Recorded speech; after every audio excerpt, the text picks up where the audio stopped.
him and Aunt Louise bought this old house outside of Pittsfield. It belonged to this old farmer named Lester who died there all alone in the summer. You know what that smelled like? Don got a good deal on that place. Anyway, got the smell out, remodeled it, moved the family in. But then one morning, Don walked into his living room and he saw that every single family photo up on the mantelpiece had been turned face down.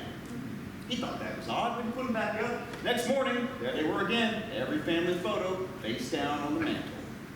Boy, he whooped the shit out of my cousins, but they wouldn't admit to it until Aunt Louise said, "Donnie, it's probably you sleepwalking."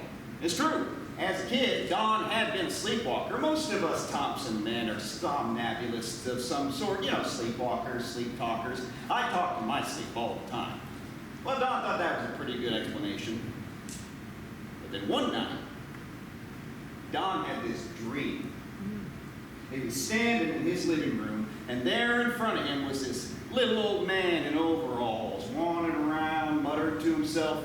He'd pick up one of the family photos, frown at it, put it face down on the mantel. It's like that old man didn't even know Don was there until Don called out, "Lester!" That got his attention. He said, "Lester, you're dead. This is my house now. You gotta move on." Sort of clarity came over that old man's face, like he was waking up from his own dream. And he said, "Well, guess I'll be heading down the road." Like that. Don woke up.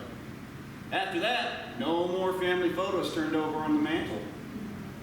Well, pretty soon after that, Don got it into his head to remodel the other old house on the property. It had belonged to Lester's brother. I remember that place. There was this old rocking chair had been left in front of the big picture window out front. You could see it as you drove down the road to Don's place. Well, anyway, Don walked in there to see what was salvageable.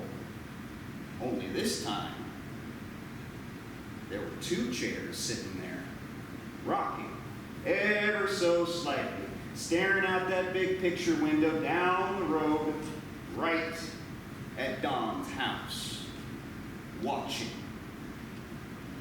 waiting. Don burned that place down. He decided it was beyond saving. You know, him and Aunt Louise, they're born-again Christians. They believe that they have already saved themselves. And any man who won't willingly walk into heaven, well, he's beyond saving. See, that's why Don hasn't talked to my dad in 15 years.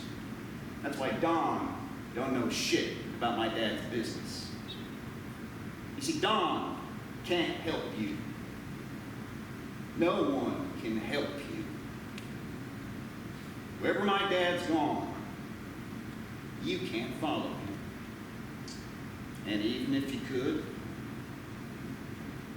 you really wouldn't want to. All right, I think this interview is over.